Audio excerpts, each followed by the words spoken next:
Welcome to episode 237 of the Ben Briggs podcast. I am Ben Briggs. It is Tuesday, people.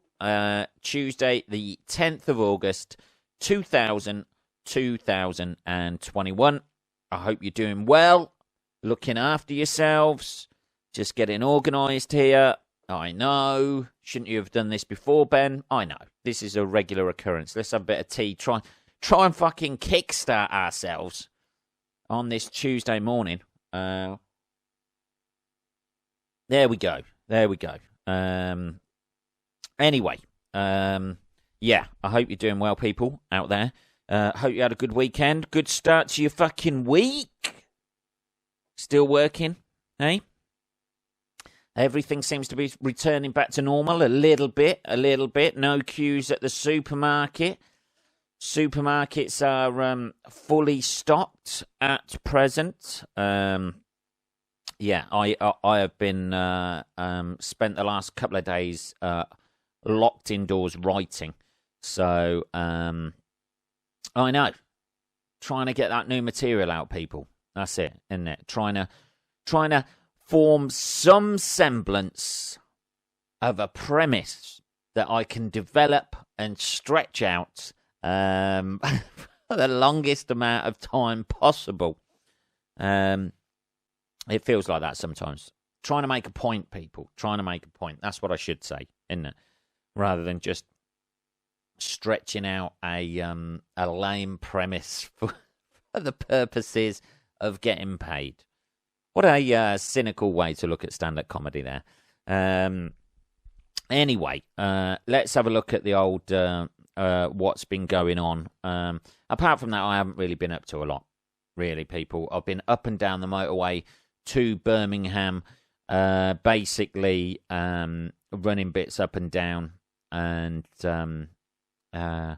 gradually decreasing the volume of contents I have in my flat. That's what I've been doing. Running up and down the motorway. This is the worst thing. Because my car's so small, it is a Mini Cooper convertible. I know. I've said it before, right? I know. It's a Mini Cooper convertible. You can get very little in there. You can barely get two people in the back. Two fully grown adults will not fit in the back. So I can get about 4 or 5 bags worth of stuff. I literally have to open the roof, put the roof back, and just slide everything on top, which is quite good for getting larger bits in there. But I'm literally taking about 5 bags of stuff up at a time and driving, so I can't see out the back window. I'm a hazard to myself, people. I'm a hazard to myself. But, yeah, the boot space and everything is, non-existent. You can probably get about a skateboard in the boot, that's it. And on the back seats, try not to do that thing of marking the back seats by piling loads of shit in there. But, that's my problems, people, you know what I mean? But we're getting there. With, slowly but surely getting there. With the amount of crap I have to move. You don't really realise how much crap you've accumulated because most of it's just stuffed away in a cupboard, isn't it? That says a lot about our modern way, how we live, doesn't it? The fact that you don't realise how much shit you find at the back of a cupboard, and you go, oh shit, I forgot I even bought them. I found a pair of trainers in a box, never been worn.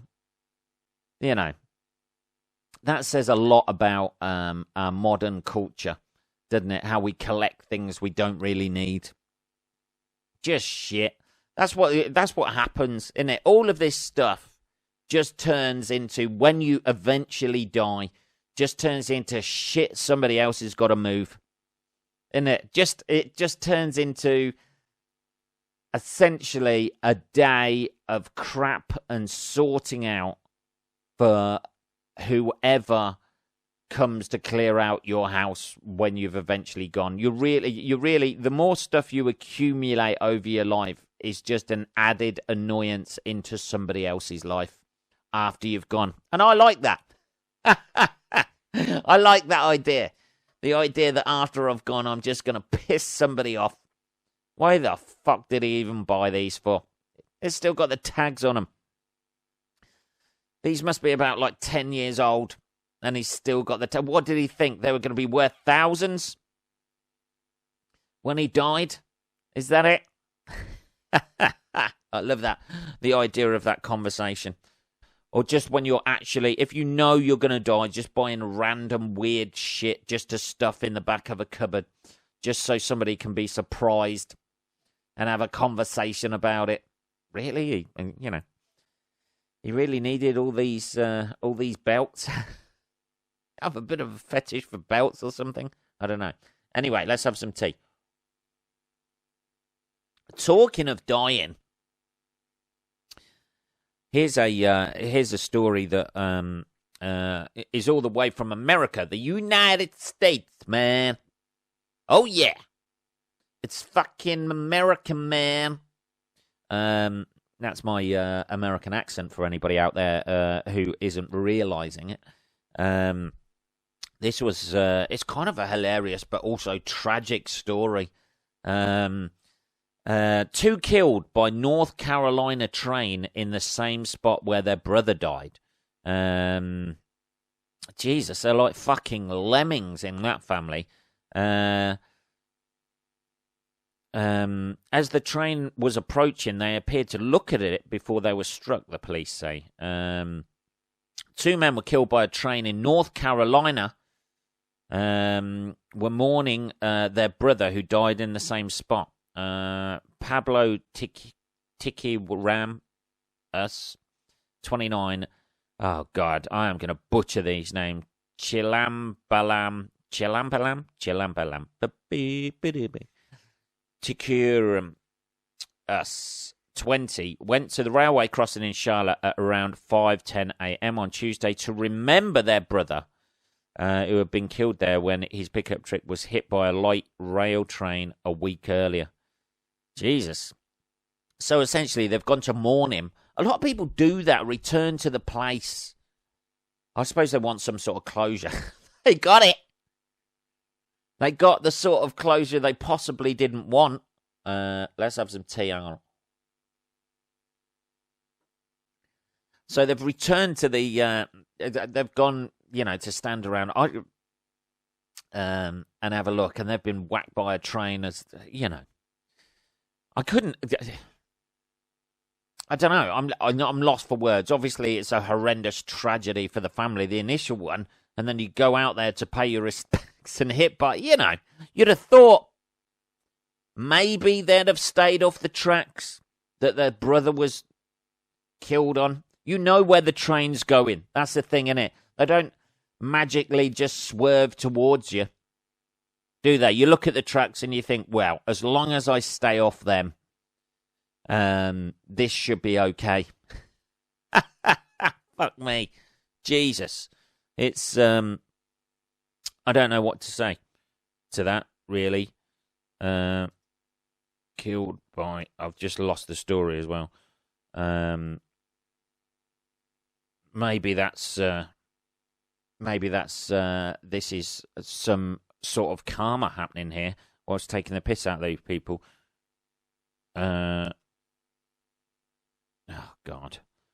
Jesus Christ, here we go. Yeah. So they were killed on exactly the same spot that their brother died at. Both men were pronounced dead at the scene.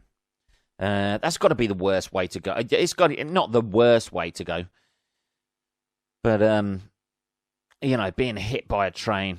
I imagine it'd be depending on how fast the train was travelling. You know, if you get one of these high-speed trains, it's see you later time, innit? See ya! No need to clock out on your way out. You know, you get your clocking out card and everything handed to you in one go, don't you? There's not going to be a lot left. These people who, you know, I remember travelling back from London one night, and it was when I wasn't driving for reasons I won't go into. I wasn't driving. I'd lost my license at that point. Yeah. Fancy a little tipple and a drive, did you, Ben, a few years ago? Well, yes, I did. When I was young and stupid, people. Do not do it. Not if you want to get about in a car anyway. But yeah, I remember coming back from London one night and somebody had there's apparently in Northampton a suicide hotspot bridge that goes over the train tracks. Well, I say suicide hotspot. I don't think people aren't queuing up. You know what I mean? In an orderly fashion, just jumping off. People heckling them. Oh, for fuck's sake! You've been here half an hour. Either you're going to do it or you're not. I don't think it's that bad. But there's been a few people who have jumped off the bridge, and somebody did it that night, and it took an hour, I think. You know, they don't cordon it off and close it all down or anything like that, you know. I mean, yes, look, just get the majority of the body parts. That's what they must think. Just get the majority of the body parts. Let the train through. Come on, Jesus, these people have got to get home for Christ's sake. You can leave that finger there. The crows will have that. But yeah, they have to clean it all down and shit like that, don't they? And identify the body, which I imagine there's not a lot left. But it says here that they saw the train coming. I see the train a-coming, rolling round the bend. It's fucking gone into a bit of Johnny Cash there, people. It's coming to get my brother and me and my friend. They had been memorialising their brother on the 1 week anniversary of his death, and they were conducting a memorial out by the site where he was killed. Unfortunately, the two brothers were also struck by a train while they were on foot, and they both succumbed to their injuries pretty quickly. The brothers had been lighting candles to commemorate their brother when they were hit. Alcohol impairment is suspected as a contributing factor for the pedestrian's death, the press release said. An investigation into the collision is active and ongoing. Yeah. Well, I don't think it takes much of an investigation, does it? What were they doing? Lighting candles on the track? You know, you near the track. Yeah. I imagine if they were pissed, you know, you're not going to really care. But, yeah, well, you're going to care when, you know. Somebody else lighting a candle down the end of the track there. They seem to be running towards us quite close, quite quickly. Oh, fucking hell, it's a truck. Bang. See you later. So that family has not lost one person out of the family now. It's lost 3. I don't know, man. It's just like one of those. That's the way you don't really want to go, is it? You know, you don't want to end up. When you die, you don't really want to end up as a headline. I think that's the bare minimum all of us hope for when we actually go. That we're not a fucking headline in a paper read out by somebody on a podcast. That's it, isn't it? I think that's what I'm going to go for. As long as I don't become some sort of like fucking headline in a paper for the way I go, and it's not an embarrassing death. You know, you're doing something weird. Anyone, you know, there's citrus fruit in the same room and a belt. People are always going to, you know, remember you for that, aren't they? That's it, isn't it? You could have done anything in your life. If you're found with a belt around your neck and a fucking orange in your mouth, that's it. You're that guy now. You're that guy. It's like these guys, isn't it? They're always going to be the... What do their family do now? Have they got more brothers? I would suggest probably having a vigil about 10 meters away. For the rest of for them, you know. Is this just going to be the catalyst the catalyst of of their whole family being wiped out week after week after week. You know, just buying more and more candles, and then more and more people just getting hit by train after train after train. Fuck me. Jesus. Never mind. Fair play to them. They were trying to do the right thing, weren't they? Trying to remember their brother. But ironically, they have superseded the memory of his death by dying themselves. Isn't it? Who do you mourn in that situation? That's how you find out who's the favourite brother, isn't it? Finally, maybe that's what they were trying to do. He ain't stealing my thunder. He's been doing this since he was a fucking kid. That's how you find out who's the favourite one, who gets the best coffin. Somebody with like brass and fucking walnut coffin, and then one of the other brothers is just laying there in state in cardboard. Ah, well, maybe he was a favourite brother after all. I don't know. Let's have a look at something else. The FSU, which is the Free Speech Union, has called out for freedom to call out flat earthers. This is a case where a teacher apparently I might as well read it a little bit. The Free Speech Union is backing a university lecturer's fight for academic freedom against the University of Waikato. Probably said that wrong. Attempts to stop him from describing people as cranks who claim on religious authority that the earth is flat. Isn't it weird these days that even, you know, a university lecturer, where you go to university to expand your mind, is being opposed to calling people cranks who believe in flat earth.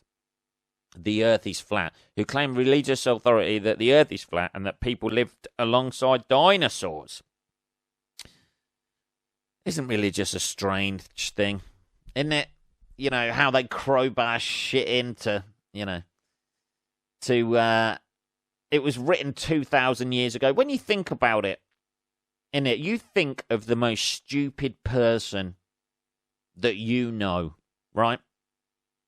Think of the most stupid, you know, for want of a better word, retarded person that you know. That person has had a better education than any of those people who who wrote the Bible. And there's people still going, oh, fucking hell. And how they, when dinosaurs were first discovered, the bones of dinosaurs and all that, they tried to crowbar that into their weird little, you know, particularly with Christianity, because obviously that's the biggest one within the countries, within the Western countries, really. No, it's not. Well, you know.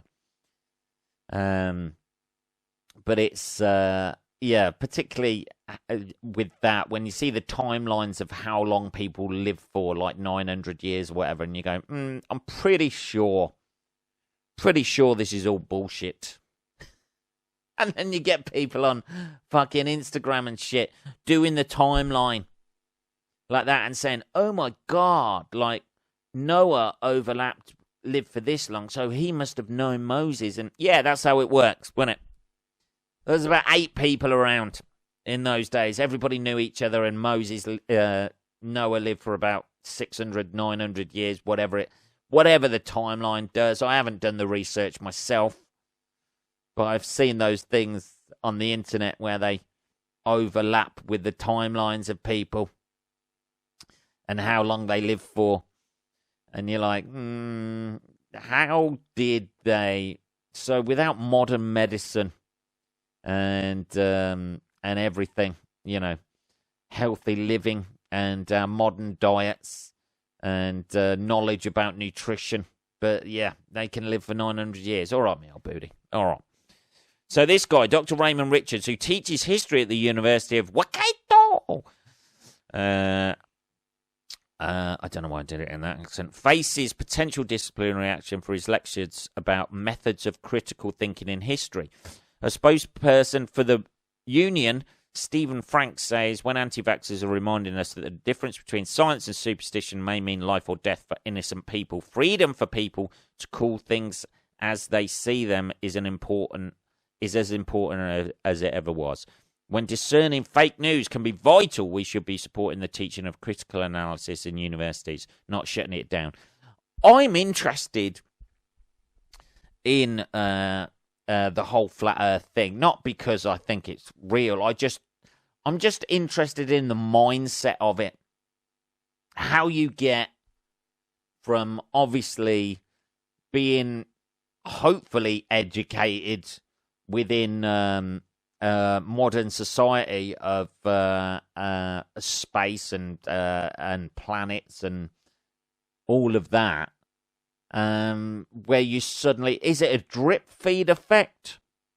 Do you start watching videos about conspiracy theories and then suddenly, you're like, or is it just bang, holy shit, this is a light bulb moment?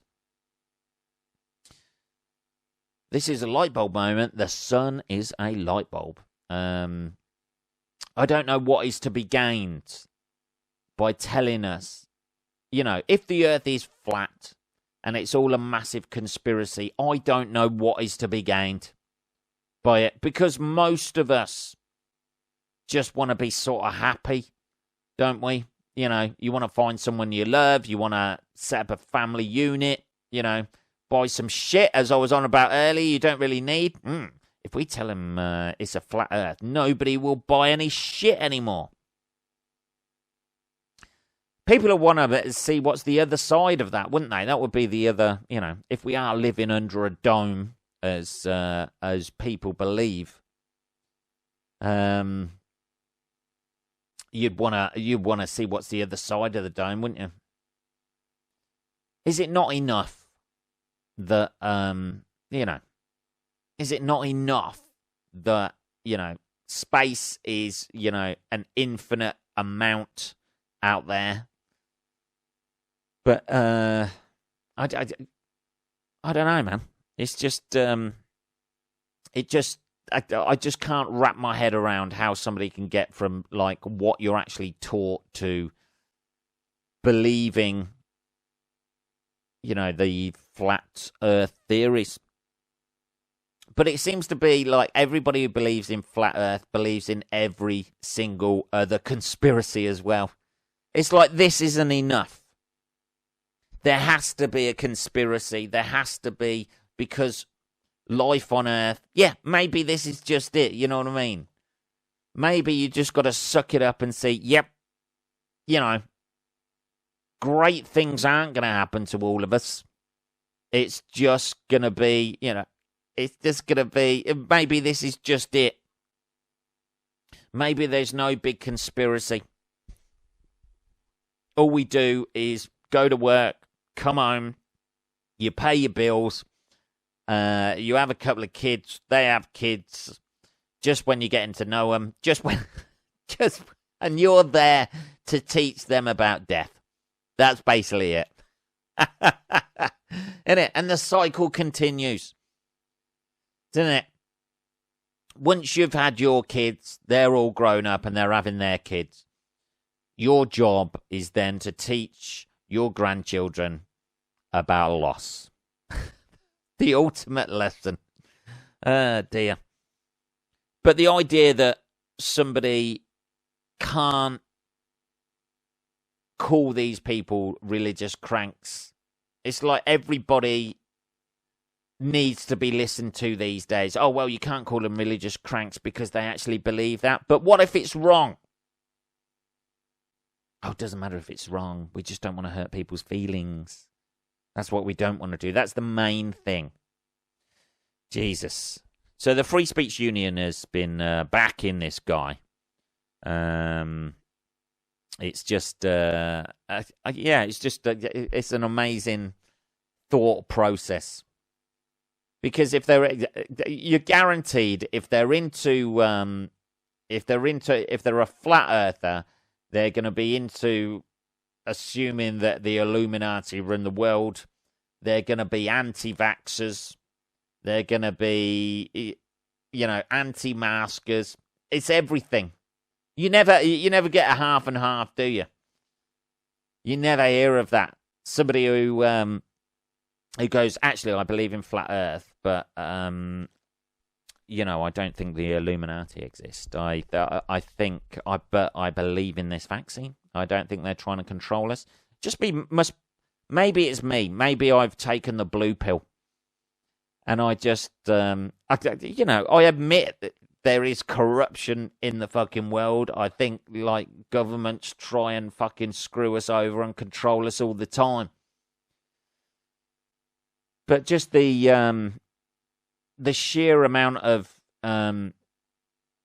people who have gone into space, the footage from space, I think we'd know.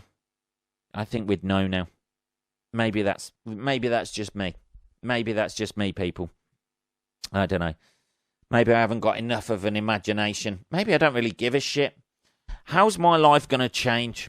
If they discovered that we are actually all under a dome, I'd probably be like, okay, I was wrong about that. Anyway, where's the next gig? How is my life going to change that much? Can I still go on holiday? Yeah. You just can't go into space. Oh, okay. I wasn't going into space anyway. I had no plans. Here we go. With the next thing we've got, hermit crabs. Here we go. Perverts, apparently. They're perverts for rubbish, the old hermit crabs. Hermit crabs are sexually excited, apparently, by toxins from plastic pollution. Here's a nice pollution story. The waters off the North Yorkshire coast have been found to contain a chemical leaking from plastics called oleamide. Oleamide by scientists at the University of Hull. And apparently hermit crabs have been frigging themselves off on the beach. Plastic waste in the world's oceans is releasing an additive which may be sexually exciting, hermit crabs have told researchers. No. Maybe sexually exciting hermit crabs, researchers say. The waters of North Yorkshire coast have been found by scientists at the University of Hull to contain a chemical called oleamide leaking from plastics. Nice. Nice, isn't it? It's nice to know when you go for a swim in the ocean, you've got plastic leakage, as well as hermit crab juice swimming around, isn't it? Oh, Jesus. According to the team, oleamide is increasing the respiration rate among the hermit crab population in Robin Hood's Bay in North Yorkshire, indicating their sexual excitement. They ought to call them horny crabs. Hey? Hermit crabs. The University of Hull said Love Island fever has gripped the nation in recent weeks as romance and drama take centre stage in living rooms everywhere, and the hermit crabs are no different. But far away from Casa Amor, a research team at the University of Hull has been studying a very different type of attraction. Their conclusion, hermit crabs may be, oh God, sexually excited by an additive released by plastics in the ocean. There you go. There's a nice pollution story, if ever there was one. Isn't it? Yes, we may be killing the fish in the sea. Yes, sea mammals and fish stocks are being affected, which will essentially be passed down into the food chain, into us. So when we eat those animals, are basically ingesting plastics, which will probably cause cancers that we are not even aware of now. But on the plus side, hermit crabs are finding it easier to get off. The sacrifice we are making with our own filth. You can just see it, can't you? Going up to Robin Hood's Bay, dropping an empty packet of crisps, and immediately you hear a groan in the background as a hermit crab hits completion of its greatest ever orgasm it's ever had. It's not very often you get a positive pollution story, but there we have it. You know, it's, picking litter up off the beach in Hull. You could be taking away the greatest orgasm a hermit crab has ever had. Do you want that on your conscience, do you? Just because you're trying to do a good deed? That is, people, time. That is episode 237 of the Ben Briggs podcast. If you want to contact me at all, it is just podcast@benbriggs.co.uk. I will be back on Saturday, motherfuckers. Have a good rest of your week. I'll speak to you then. Take care.